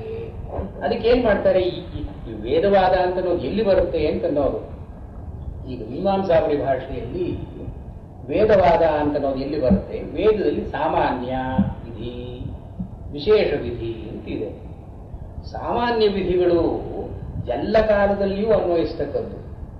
ನಹಿಂಸ್ಯಾ ಸರ್ವಾಭೂತಾನಿ ಅನ್ನೋದು ನಾವು ಯಜ್ಞ ಮಾಡಲಿ ಬಿಡ್ಲಿ, ಯಾವುದಾದ್ರೂ ಒಂದು ಕರ್ಮದಲ್ಲಿ ತೊಡಗಲಿ ಬಿಡ್ಲಿ, ನಿತ್ಯ ಜೀವನದಲ್ಲಿ ಕೂಡ ಅದನ್ನು ಅನುಸರಿಸಬೇಕಾದ ವಿಧಿ. ನಹಿಂಸ್ಯಾತ್ ಸರ್ವಾಭೂತಾನಿ, ಅದು ಸಾಮಾನ್ಯ ವಿಧಿ. ಒಂದು ಅಗ್ನಿ ಶೋಮೀಯ ಮಾಡು ಅಂತ ವಿಶೇಷ ವಿಧಿ. ಅಗ್ನಿ ಶೋಮೀಯ ಮಾಡುವಾಗ ಪಶುಮಾಲಭೇದ, ಪಶುವನ್ನು ಕೊಲ್ಲಬೇಕು ಅಂತ ಇದು ವಿಶೇಷ ವಿಧಿ. ಇದು ಆ ಸಾಮಾನ್ಯ ವಿಧಿ ವಿಶೇಷ ವಿಧಿ ವಿರೋಧವಾದಾಗ ಇವನಿಗೆ ಅದರಿಂದ ಪಾಪ ಬರುತ್ತೋ, ಇದನ್ನು ಮಾಡದೇ ಇದ್ರೆ ಪ್ರತ್ಯವಾಯ ಬರುತ್ತೋ, ಇದು ವಾದ. ಸಾಮಾನ್ಯ ವಿಧಿ ಮಾಡಬೇಡ ಅಂತ ಹೇಳುತ್ತೆ, ವಿಶೇಷ ವಿಧಿ ಮಾಡು ಅಂತ ಹೇಳುತ್ತೆ. ಇವನು ಮಾಡದೇ ಇದ್ರೆ ಅಂಗವೈಗುಣ್ಯ, ಇವನು ಮಾಡೋದೆಲ್ಲ ನಿಷ್ಫಲವಾಯಿತು. ಅಲ್ಲಿ ಮಾಡಬೇಡ ಅಂತದ್ದು ಹೇಳಿದ್ದನ್ನ ಇದಕ್ಕೆ ವಿರೋಧ ಮಾಡಿದ್ರೆ ಅಲ್ಲಿ ಪಾಪ ಬಂತು. ನಿಷಿದ್ಧವಾದದ್ದನ್ನು ಮಾಡಿದ್ರೆ ಪಾಪ ಬಂತು. ಇಲ್ಲಿ ಅಗ್ನಿಶೋಮೀಯವನ್ನು ಮಾಡಿ ಪಶುವನ್ನು ಕೊಲ್ಲದೇ ಇದ್ರೆ ನಿಷ್ಫಲವಾಯಿತು. ಪ್ರತ್ಯವಾಯೋ ಇಲ್ಲಿ ಅವಿಕ್ರಮ ನಾಶ ಮತ್ತು ಪ್ರತ್ಯವಾಯ. ಇದಕ್ಕೇನು ಮಾಡಬೇಕು? ಪ್ರಾಯಶ್ಚಿತ್ತ ಇನ್ನೊಂದು ಕರ್ಮವನ್ನು ಮಾಡು. ಈ ಕರ್ಮದ ಜೊತೆಗೆ ಪ್ರಾಯಶ್ಚಿತ್ತ ಇನ್ನೊಂದು ಕರ್ಮವನ್ನು ಮಾಡು. ಆ ಪ್ರಾಯಶ್ಚಿತ್ತವನ್ನು ಸರಿಯಾಗಿ ಮಾಡದೆ ವೈಗುಣ್ಯವಾದರೆ ಪ್ರಾಯಶ್ಚಿತ್ತವನ್ನು ಸರಿಯಾಗಿ ಮಾಡಬೇಕು. ಇದೆಲ್ಲ ವೇದವಾದ. ಮೀಮಾಂಸದಲ್ಲಿ ಬರೋದು ಇದೇ ವೇದವಾದ. ಪ್ರಾಯಶ್ಚಿತ್ತ ಅನ್ನೋದು ಯಾವಾಗ ಮಾಡಬೇಕು, ಹೇಗೆ ಮಾಡಬೇಕು, ಯಾರು ಮಾಡಬೇಕು ಅಂತನ್ನೋದೆಲ್ಲ ಪ್ರಾಯಶ್ಚಿತ್ತಗಳು. ಯಜ್ಞ ಮಾಡುವಾಗ ಇದರಲ್ಲಿ 4 ಜನ ಋತ್ವಿಕರು ಕೂತ್ಕೊಂಡಿರ್ತಾರೆ. ಅಧ್ವರ್ಯು, ಉದ್ಗಾತರು, ಹೋತೃ, ಬ್ರಹ್ಮ ಅಂತ 4 ಜನ ಇರ್ತಾರೆ. ಇವನು ಅಗ್ನಿಗೆ ಹತ್ತಿರದಲ್ಲಿ ಕೂತ್ಕೊಂಡು ಅದನ್ನೆಲ್ಲ ಸಮಿತಿಗಳನ್ನು ಅಥವಾ ಆಜ್ಯವನ್ನು ಘೃತವನ್ನು ಹಾಕ್ತಾ ಇರುವನ್ನ ಹೋತೃ ಅಂತ ಕರೀತಾರೆ. ಹೋತೃ actually is in contact with the fire. ಈ ಇವನು ಅಧ್ವರ್ಯು, ಇವನು ಅಧ್ವರ್ಯು ಅಂತ ಕರೀತಾರೆ. ಹೋತೃ ಅಂತನ್ನೋನು ಸ್ವಲ್ಪ ದೂರದಲ್ಲಿ ಕೂತ್ಕೊಂಡು ಅವನೇನು ಕರ್ಮ ಏನು ಮಾಡೋಲ್ಲ. ಅವನು ದೂರದಲ್ಲಿ ಕೂತ್ಕೊಂಡು ದೇವತೆಗಳನ್ನ ಕರೀತಾನೆ. ಹೂ ಅಂತಂದ್ರೆ ಆಹ್ವಾನ ಮಾಡೋದು, ಅದಕ್ಕೆ ಹೋತೃ ಅಂದ್ರೆ ದಿ ಇನ್ವೋಕರ್. ಅವನು ಯಾವ ದೇವತೆ ಬರಬೇಕು, ಇಂದ್ರಾಯ, ಇಂದ್ರನನ್ನ ಕರೀತಾನೆ. ಇಂದ್ರನ ಪರವಾಗಿ ಒಂದು ರಿಕ್ಕನ್ನ ಹೇಳ್ತಾನೆ. ಯಾವ ರಿಕ್ಕಲ್ಲಿ ಹೇಳಬೇಕೋ ಆ ರಿಕ್ಕನ್ನು ಅವನು ಹೇಳ್ತಾನೆ. ಅವನು ಋಗ್ವೇದಕ್ಕೆ ಸಂಬಂಧಪಟ್ಟವನು. ಇವನು ಹೋದ್ರು ಋಗ್ವೇದದ ರಿಕ್ಕುಗಳನ್ನೆಲ್ಲ ಹೇಳ್ತಾನೆ. ಇನ್ನು ಉದ್ಗಾತರು ಅಂತ ಇನ್ನೂ ಸ್ವಲ್ಪ ದೂರ ಕೂತ್ಕೊಂಡಿರ್ತಾನೆ. ಅವನು ಸಾಮವೇದದ ಋತುಗಳನ್ನ ಯಾವ್ಯಾವ ಸಂದರ್ಭದಲ್ಲಿ ಹೇಳಬೇಕೋ ಅದನ್ನ ಅವನು ಗಾಯನ ರೂಪವಾಗಿ ಹೇಳ್ತಾನೆ. ಅಂದ್ರೆ ಎಳೆದು ಅವನು ಸಾಮವೇದನು ಉದ್ಗಾತರು. ಈ ಅಧ್ವರ್ಯು ಸಾಮಾನ್ಯವಾಗಿ ಮಂತ್ರಗಳನ್ನೇನು ಹೇಳೋಲ್ಲ, ಹೇಳಿದ್ರೆ ಯಜುರ್ವೇದ ಮಂತ್ರಗಳನ್ನ ಹೇಳಬೇಕು. ಹೀಗೆ ಇವನು ಅಧ್ವರ್ಯು ಅಂತನೋ ಯಜುರ್ವೇದದವನು, ಹೋತೃ ಅಂತನೋ ಋಗ್ವೇದದವನು, ಉದ್ಗಾತೃ ಅಂತನೋ ಸಾಮವೇದದವನು. ಈ ಬ್ರಹ್ಮ ಅಂತನೋನು ಇನ್ನೂ ಸ್ವಲ್ಪ ದೂರದಲ್ಲಿ ಮೇಲೆ ಕೂತ್ಕೊಂಡಿರ್ತಾನೆ. ಅವನ ಬ್ರಹ್ಮ ಅಂತ ವರ್ಣ ಮಾಡ್ತಾರೆ. ಇವರು ಈ ಋತ್ವಿಕಗಳನ್ನೆಲ್ಲ ವರ್ಣ ಮಾಡಿದ್ವಿ. ಯಾರು ಯಜಮಾನ ಅಂತ ಇರ್ತಾನೋ ಯಾಗ ಮಾಡಿ ಇವನು ಋತ್ವಿಕ್ ವರ್ಣ ಅಂತ ಮುಂಚೆ ಆಗುತ್ತೆ. ಇವರನ್ನ ಈ appointing them and allocating the work to them, ಇದು ಋತ್ವಿಕ್ ವರ್ಣ ಅಂತ ಒಂದು ಕ್ರಿಯೆ ನಡೆಯುತ್ತೆ. ಈ ಕ್ರಿಯೆಯಲ್ಲಿ ಬ್ರಹ್ಮ ಅಂತ ಒಬ್ಬನ್ನ ಆರಿಸ್ತಾರೆ. ಈ ಬ್ರಹ್ಮ ಅಂತನೋನು ಮಾಸ್ಟರ್ ಆಫ್ ಸೆರೆಮನೀಸ್ ಇದ್ದಾರೆ. ಅವರೇನು ಮಾಡೋಲ್ಲ, ಸುಮ್ಮನೆ ಕೂತ್ಕೊಂಡಿರ್ತಾರೆ, ನೋಡ್ತಾ ಇರ್ತಾರೆ. But he will be well versed in all three Vedas. ಆದ್ರಿಂದ ಬ್ರಹ್ಮನಿಗೆ ಅಥರ್ವಣ ವೇದ ಅಂತ ಹೇಳ್ತಾರೆ. ಅವ್ರ ಅಥರ್ವಣ ವೇದ. ಆ ಬ್ರಹ್ಮ ದೂರದಲ್ಲಿ ಕೂತ್ಕೊಂಡು ಮೇಲೆ ಕೂತ್ಕೊಂಡು ಸುಮ್ಮನೆ ನೋಡ್ತಾ ಇರ್ತಾನೆ. ಎಲ್ಲಿ ಏನಾದರೂ ಸ್ವಲ್ಪ ತಪ್ಪಿದ್ರು ಕೂಡ ತಕ್ಷಣ ಅವನು ಓಂ ಇದೆ, ಅವ್ರು ಓಂ ಅಂತ ಹೇಳಿ. ಓಂ ಅಂತಂದ್ರೆ ಈ ಎರಡು ತಕ್ಷಣ ನಿಲ್ಸಿಬಿಡ್ತಾರೆ ಎಲ್ಲ. ಅಂದ್ರೆ ಏನೋ ತಪ್ಪಿದು ಅಂತ ಈ ತಪ್ಪಿದ್ದಕ್ಕೆ ಪ್ರಾಯಶ್ಚಿತ್ತ ಅವನು ಹೇಳಿ ಮಾಡಿಸ್ತಾರೆ, ಅಲ್ಲೇ ಮಾಡಿಸ್ಬಿಡ್ತಾನೆ. ಇದು ಬ್ರಹ್ಮನ ಕೆಲಸ ಅಂತ ಹೇಳ್ತಾರೆ. ಅದರಿಂದ ಬ್ರಹ್ಮನಿಗೆ ತುಂಬಾ ಸುಪೀರಿಯರ್ ಪೊಸಿಷನ್. ಬ್ರಹ್ಮನನ್ನ ವರ್ಣ ಮಾಡುವನು ತುಂಬಾ ಯೋಗ್ಯನಾಗಿರ್ಬೇಕು ಅವನು. ಯಾಕಂದ್ರೆ he can stop the ongoing ritual at any point and prescribe the expiations. ಇದು ಈ ವೇದವಾದದಲ್ಲಿ ಏನ್ ಮಾಡ್ತಾನೆ, ಈ ಬ್ರಹ್ಮ ಅಂತನ್ನೋನು ಇವನು ಮಂತ್ರೋಚ್ಚಾರಣೆಯಲ್ಲಿ ಆಗಲಿ, ಕ್ರಿಯೆಯಲ್ಲಿ ಆಗಲಿ, ಸಂಭಾರದಲ್ಲಿ ಆಗಲಿ ಏನಾದರೂ ದೋಷವನ್ನು ಕಂಡರೆ, ಲೋಪವನ್ನು ಅವನು ನೋಡಿದ್ರೆ ತಕ್ಷಣ ಅವನು ಪ್ರಾಯಶ್ಚಿತ್ತವನ್ನು ಮಾಡಬೇಕು. ಆ ಪ್ರಾಯಶ್ಚಿತ್ತ ಮಾಡದೆ ಮುಂದೆ ಹೋಗೋ ಹಾಗಿಲ್ಲ. ಮುಂದೆ ಹೋದರೆ ಅಂಗವೈಗುಣ್ಯ ಅಂಗಾಯಿತು, ನಿಷ್ಫಲ. ಎಲ್ಲ ಪೂರ್ತಿ ಎಂಟೈರ್ ಪ್ರೊಸೀಜರ್ ಅದು ನಿಷ್ಫಲವಾಯಿತು. ಅಂದ್ರೆ ಏನು, ಇವನು ವೇದದಲ್ಲಿ ಯಾವುದನ್ನ ಬಿಟ್ಟಿರ್ತಾನೋ ಅದು ಕಮಿಷನ್ ಅಂಡ್ ಒಮಿಷನ್ ಎರಡೂ ಕೂಡ. ಇವಾಗ ಒಂದು ಸೃಕ್ ಅಂತ ಇರುತ್ತೆ. ಆ ಸೃಕ್ನಲ್ಲಿ ಎಷ್ಟು ಪ್ರಮಾಣದಲ್ಲಿ ಅದಕ್ಕೆ ಆಜ್ಯ ಹಾಕಬೇಕು ಅಂತ ಇದೆ. ಅದು ಹಾಕುವಾಗ ಅಲ್ಲಿ ಒಬ್ಬ ಸುರಿತಾ ಇರ್ತಾನೆ, ಅದಕ್ಕೆ ಸುರಿತಾನೆ. ಇದು ಏನಾದರೂ ಒಂದು ಸ್ವಲ್ಪ ಅದಕ್ಕೆ ಮೇಲೆ ಬಂದು ಆ ಒಂದು ಡಿಪ್ರೆಷನ್ ಇರುತ್ತೆ. ಡಿಪ್ರೆಷನಲ್ಲಿ ಕೂತ್ಕೊಳ್ಬೇಕು. ಅದು ಡಿಪ್ರೆಷನಲ್ಲಿ ಕೂತ್ಕೊಂಡು ಆ ಮೂತಿಯಿಂದ ಮಾತ್ರ ಅದು ಬರಬೇಕು. ಮೇಲ್ ಚೆಲ್ತು ಅದೊಂದು ಪದ್ಯ ದೋಷ. ಆ ತಕ್ಷಣ ನಿಲ್ಲಿಸ್ಬೇಕು. ಜಾಸ್ತಿ ಹಾಕಿದ ಅದು ಆ ಮೂತಿಯಿಂದ ಅಂತೆ ಹೊರಗಿಂದು ಬಂದು ಬೆಂಕಿಗೆ ಬಿತ್ತು, ಅದು ಪದ್ಯ. ತಕ್ಷಣ ಅವನು ಪ್ರಾಯಶ್ಚಿತ್ತ ಮಾಡಬೇಕು. ಪ್ರಾಯಶ್ಚಿತ್ತ ಅಂದ್ರೆ ಏನು, ಬೇರೆ ಒಂದು ತೃಪ್ತಿ ತಗೊಳ್ಬೇಕು, ಬೇರೆ ಇದು ಮಾಡಿ ಅವೆಲ್ಲ ಒಂದು ಕ್ರಿಯೆ. ಈ ಕ್ರಿಯೆ ಆಗೋವರೆಗೆ ಇಲ್ಲಿ ಅನುಕ್ರಮದಲ್ಲಿ ಒಂದು ವಿಚ್ಛಿತ್ತಿ ಬಂತು. ಇಲ್ಲಿ ಸಾಂಗವಾಗಿ 1, 2, 3 ಅಂತ ನಡೀತಾ ಇರಬೇಕು ಕರ್ಮಗಳು. ಇದು ನಡೀದೆ 3ನೇದಲ್ಲಿ ನಿಂತು ಹೋಯ್ತು, 4ನೇದಿಂದ ಆಗೋದಕ್ಕೆ ಒಂದು ಪ್ರಾಯಶ್ಚಿತ್ತ ಅಡ್ಡಿ ಬಂತು ನಡುವೆ.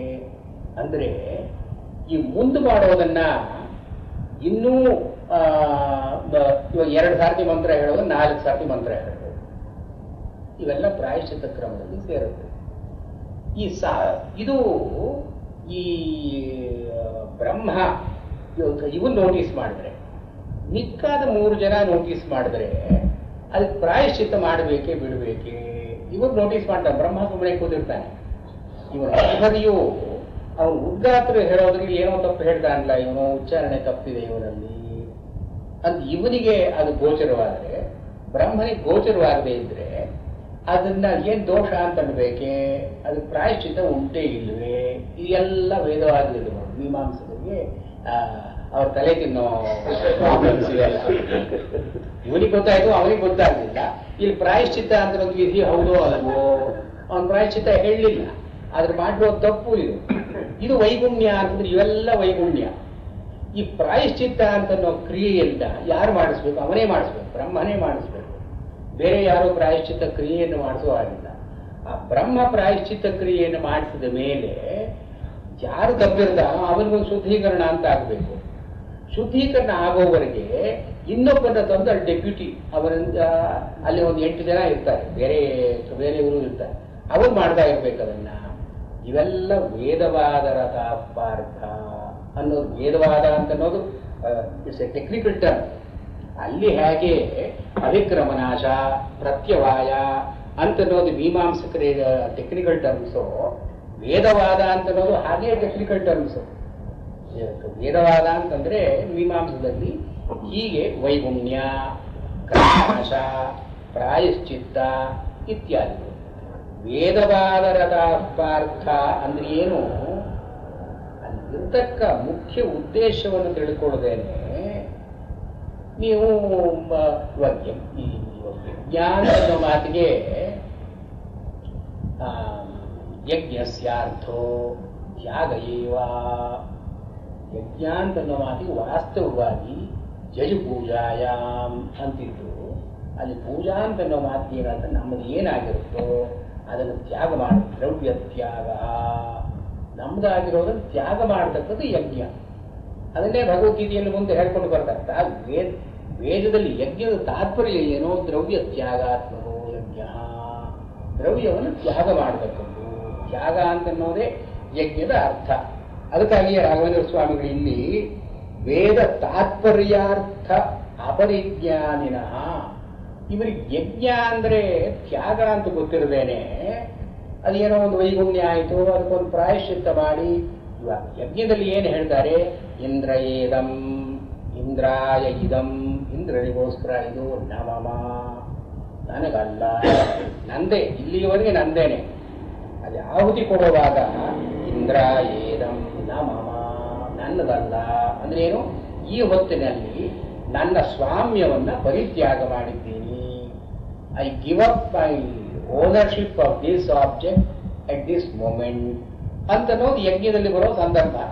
ಯಜ್ಞ ಏದಂ ನಮಮ ಅಗ್ನಯೇ ಸ್ವಾಹ, ಅಗ್ನಿಯಲ್ಲಿ ಇದನ್ನು ಹಾಕ್ತೀನಿ. ಇದು ಇವರು ಉಚ್ಚಾರಣೆ ಮಾಡಲಿ ಬಿಡ್ಲಿ, ಮನಸ್ಸಿನಲ್ಲಿ ಒಂದು ಅರ್ಥ ಪರಿಜ್ಞಾನ ಇದ್ರೆ ವೈಗುಣ್ಯ ಅಂತ ಎಲ್ಲಿ ಆಯಿತು? ತುಪ್ಪ ಸ್ವಲ್ಪ ಜಾಸ್ತಿ ಸುರಿದ್ರೆ ನಮಮ ಅಂತ ಅನ್ನೋದು ಇದೆಯಲ್ಲ, ಅದು ವೈಗುಣ್ಯ ಅಂತ ಹೇಗೆ ಬಂತು? ಅದು ಪ್ರಾಯಶ್ಚಿತ್ತ ಅಂತ ಎಲ್ಲಿ ಬರ್ಬೇಕು ಅದಕ್ಕೆ? ಇವೆಲ್ಲ ನೀಡ್ಲೆಸ್ ಕಾಂಪ್ಲಿಕೇಶನ್ಸ್ ಅಂತ ಹೇಳ್ತಾ ಇರೋದು. ಯಜ್ಞದ ಉದ್ದೇಶವೇ ತ್ಯಾಗ. ಅವರಿಗೆ ತ್ಯಾಗ ಬುದ್ಧಿ ಇದ್ರೆ ಆಯ್ತಪ್ಪ. ಅವ್ನು ಏನು ಆಕ್ಚುಯಲ್ ಆಗಿ ಕರ್ಮ ಏನ್ ಮಾಡ್ತಾರೆ ಅಂತ ಅನ್ನೋದು ಯಾದಕ್ಕೆ? ಹೀಗೆ ಇವರು ವೇದ ತಾತ್ಪರ್ಯಾರ್ಥ ಅಪರಿಜ್ಞಾನಿನಃ. ಆದರೂ ಯಾಮಿಮಾಂ ಪುಷ್ಪಿದಾಂ ವಾಚಂ ಪ್ರವದಂತಿ, ಈ ವೇದವಾದ ರಥ ಇವರು ತಮ್ಮ ಪಾಡಿಗೆ ತಾವು ವಿಮೋಹಿತರಲ್ಲ. There are 2 types of trouble makers. ಒಂದು those who are honestly deluded, ತಾವೇ ಒಂದು ಏನೋ ಒಂದು ತಪ್ಪು ತಿಳ್ಕೊಂಡಿರ್ತಾರೆ, ತಮ್ಮಷ್ಟಿಗೆ ತಾವು ಅವರು ಕಷ್ಟಪಡ್ತಾರೆ. ಇನ್ನೊಬ್ರು ಪ್ರಲೋಭನ, ಬೇರೆಯವರನ್ನ ಹಳ್ಳಕ್ಕೆ ಕಾಣ್ತಾರೆ. ಬೇರೆಯವರನ್ನ ಕೆಟ್ಟ ದಾರಿಗೆ ಎಳೆಯೋದು, ತಾವು ಕೆಟ್ಟ ದಾರಿಗೆ ಹೋಗೋದು. ತಾವು ಕೆಟ್ಟ ದಾರಿಗೆ ಹೋಗೋದು ಯಾವುದೋ ಕಾರಣಕ್ಕಾಗಿ ಹೋಗಿರ್ತಾರೆ, ಬೇಕು ಅಂತ ಹೋಗಿರೋಲ್ಲ, ಯಾವುದೋ ಸಂದರ್ಭದಿಂದ ಹೋಗಿರ್ತಾರೆ, ಒತ್ತಾಯದಿಂದ ಹೋಗಿರ್ತಾರೆ, ಅಜ್ಞಾನದಿಂದ ಹೋಗಿರ್ತಾರೆ. They are themselves deluded, Mohita ಭ್ರಷ್ಟಾ ಅಂತ ಕರೀತಾರೆ. ಅವರು ಸರಿಯಾದ ದಾರಿ ಬಿಟ್ಟು ಬೇರೆ ದಾರಿ ಯಾವುದಕ್ಕೂ ಹೋಗಿರ್ತಾರೆ. ಇನ್ನೊಬ್ರು ಇರ್ತಾರಲ್ಲ ಪ್ರಲೋಭಿನಃ, ಬೇರೆಯವರಿಗೆ ತೊಂದರೆಯನ್ನು ಉಂಟು ಮಾಡೋರು. ಇವರು ಇಲ್ಲೇ ಹೇಳ್ತಾರೆ ವೇದವಾದ ರಥಾಹ, ಇವರು ತಮ್ಮಷ್ಟಿಗೆ ತಾವು ಕೆಟ್ಟವರಲ್ಲ. ಪುಷ್ಪಿದಾಂ ವಾಚಂ ಪ್ರವದಂತಿ, ಅವರು they delude the other people by flowery speech. ಇದನ್ನು ಮಾಡಿ ಇದಾಗುತ್ತೆ, ಇದನ್ನು ಮಾಡಿದ್ರೆ ಇದಾಗುತ್ತೆ, ಈ ಕರ್ಮವನ್ನು ಮಾಡು, ಈ ಫಲಶ್ಲೋಕಗಳಿದೆಯಲ್ಲ, ಈ ಕರ್ಮವನ್ನು ಮಾಡಿ. ವಿದ್ವಾನ್ ಅವನು ಸುಪ್ರತಿಷ್ಠಿತ, ಅವನ ಪ್ರತಿಷ್ಠೆಯನ್ನು ಪಡೆಯುತ್ತಾನೆ.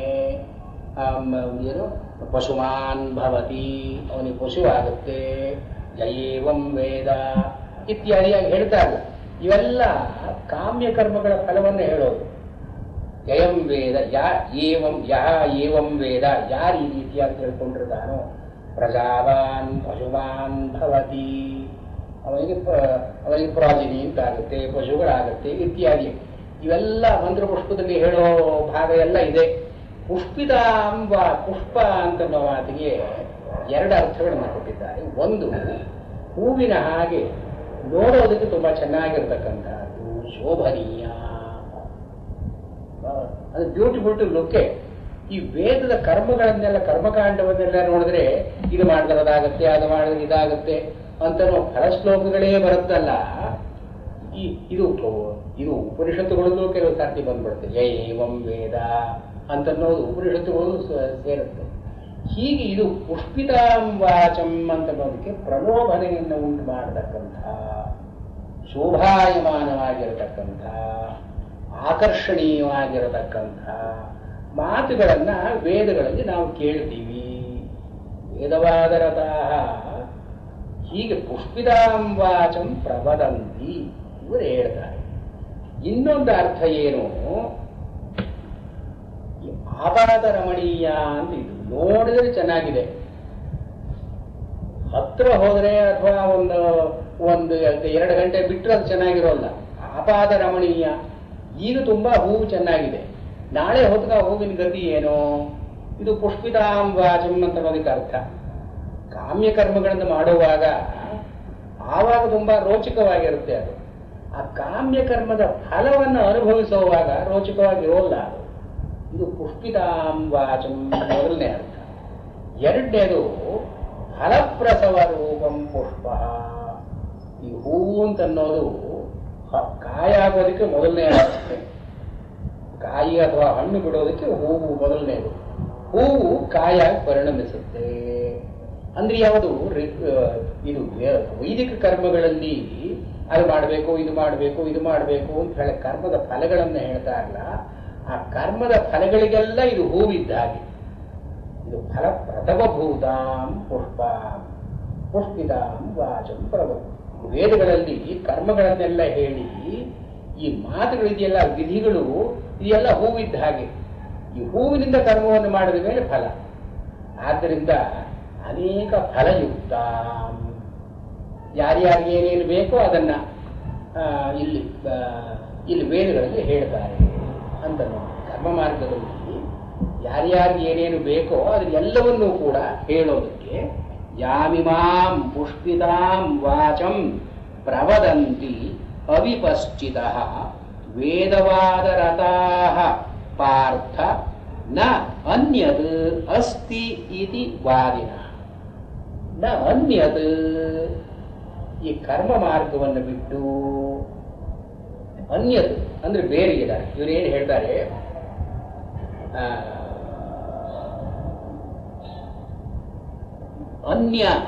ಅನ್ಯದ್ ಮೋಕ್ಷಾಖ್ಯ ಫಲಂ ವಾ ಬ್ರಹ್ಮಸ್ವರೂಪಂ ವಾ ನಾಸ್ತಿ ಇತಿ ವಾದಿನ. ವೇದಾಂತಗಳು ಹೇಳೋ ಮೋಕ್ಷ ಅಂತ ಅನ್ನೋದು ಎಲ್ಲಿದೆ, ಸ್ವರ್ಗ ಅಂತ ಅನ್ನೋದೇ ಇರತಕ್ಕದ್ದು ಅಂತ ಹೇಳ್ತಕ್ಕಂಥವ್ರು. ಮತ್ತು ಈ ಬ್ರಹ್ಮನನ್ನ ಇಲ್ಲ, ಬ್ರಹ್ಮ ಇಲ್ಲ ಅಂತ ಹೇಳಿ ಮೀಮಾಂಸಕರ ಅಭಿಪ್ರಾಯ. ಮೀಮಾಂಸಕರಿಗೆ ಉಪನಿಷತ್ತುಗಳೆಲ್ಲ ಅರ್ಥವಾದ, ಉಪನಿಷತ್ತುಗಳು ಗೌಣ. ಅಲ್ಲಿ ಹೇಳ್ತಕ್ಕಂಥ ಬ್ರಹ್ಮ ಕೇವಲ ಗೌಣ ಉಪಚಾರಕವಾಗಿ ಇವರನ್ನ ಸ್ವರ್ಗದಲ್ಲಿ ಇರತಕ್ಕಂಥವ್ರನ್ನ ಹೇಳ್ತೇವೆ ಅಷ್ಟೇನೆ ಅಂತ ಹೇಳಿ. ಬ್ರಹ್ಮ ಅವರಿಗೆ ಅವ್ರ ವಿದ್ಯಮಾನ ವಸ್ತು ಅಂತ ಅಲ್ಲ. ಹೀಗೆ ನಾ ಅನ್ಯತ್ ಅಸ್ತಿ ಇತಿ ಸ್ವರ್ಗಾದಿ ಫಲಸಾಧನೆಭ್ಯ ಕರ್ಮಭ್ಯ ಅನ್ಯತ್ ಅಸ್ತಿ. ಈ ಸ್ವರ್ಗ ಮುಂತಾದವುಗಳಿಗೆ ಸಾಧನೆಯಾಗಿರತಕ್ಕಂತಹ ಕರ್ಮಗಳನ್ನು ಬಿಟ್ಟು ಬೇರೆ ದಾರಿ ಇಲ್ಲ, ಜ್ಞಾನ ಅಂತ ಒಂದಿಲ್ಲ. ನ ಅನ್ಯತ್ ಅಸ್ತಿ ಇತಿ ವಾದಿನ. ಮೀಮಾಂಸಕರಿಗೂ ವೇದಾಂತದಲ್ಲೂ ಕಾಷ್ಟಾನೇ ವ್ಯತ್ಯಾಸ. ಅದೇ ತೈತರಿಯೋಪನಿಷತ್ತಿನಲ್ಲಿ ಬರುತ್ತಲ್ಲ ಮೊದಲಲ್ಲಿ ಶಿಕ್ಷಾವಲ್ಲಿ ಕೊನೆಯಲ್ಲಿ ಇದೇ ವಾದ.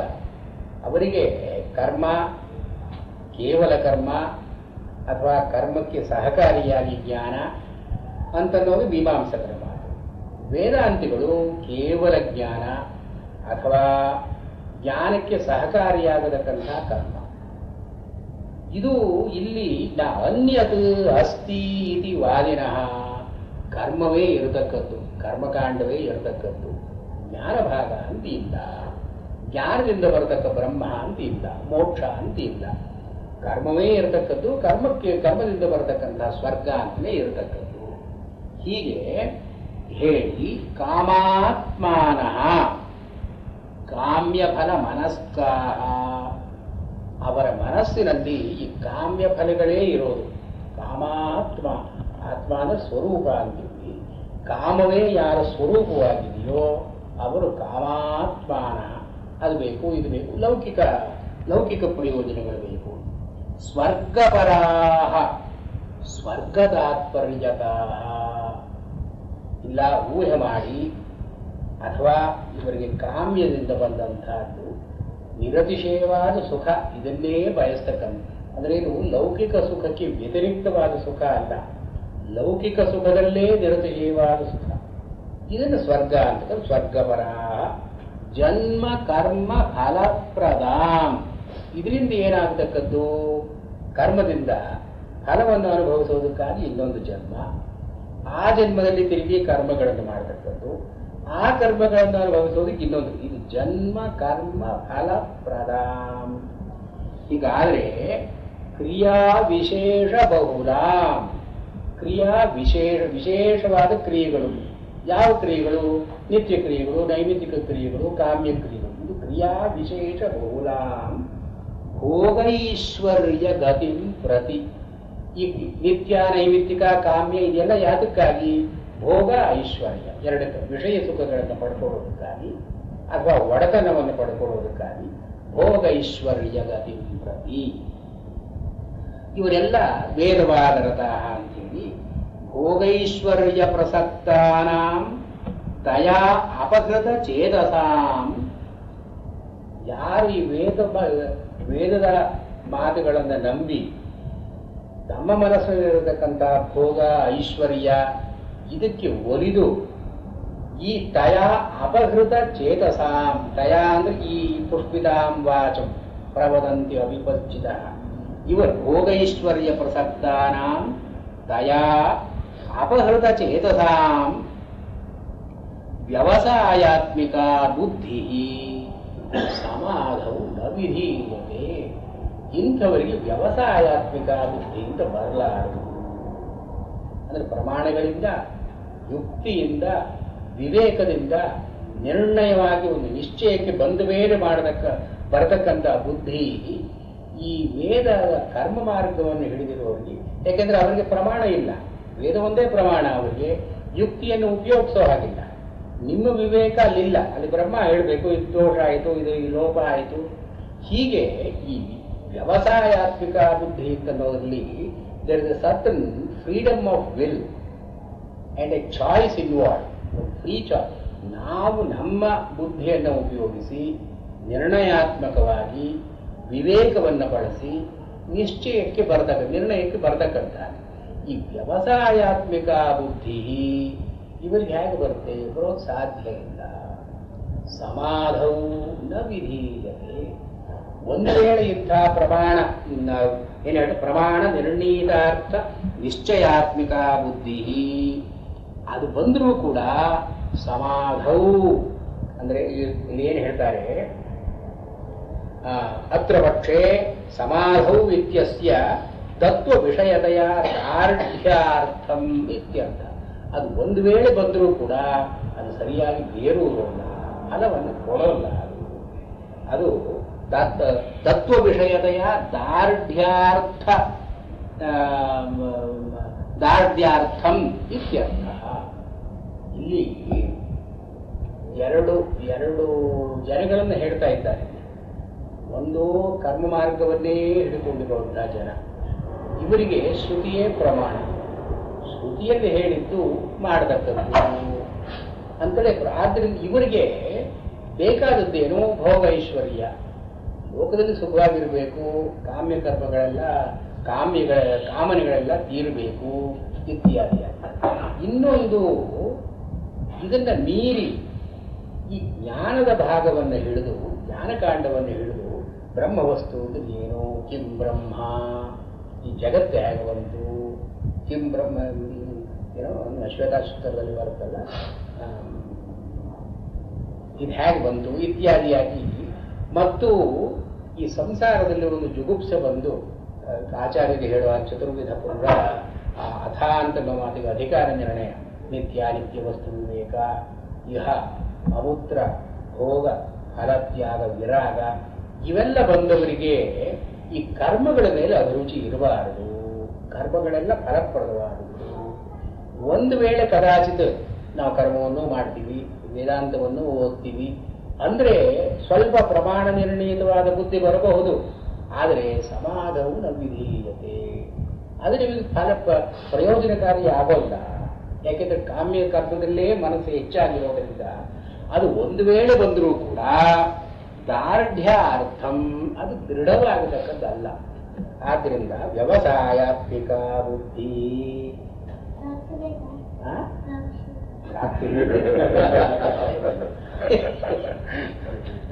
ಕಾಮ್ಯ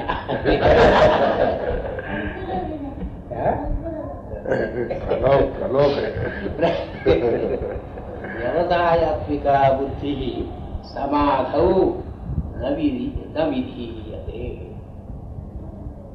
ಇಲ್ಲಿ ಮುಂದಕ್ಕೆ ತ್ರೈಗುಣ್ಯ ವಿಷಯ ವೇದ ಅಂತ ನೇರವಾಗಿ ವೇದಗಳ ಸ್ವರೂಪ ಏನು, ಪ್ರಪಂಚದಲ್ಲಿ ಇರತಕ್ಕಂಥಕ್ಕೆ ವೇದ ಇರೋದು.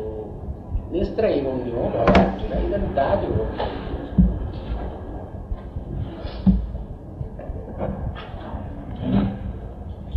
ಈಗ ಏನು ರಾಮ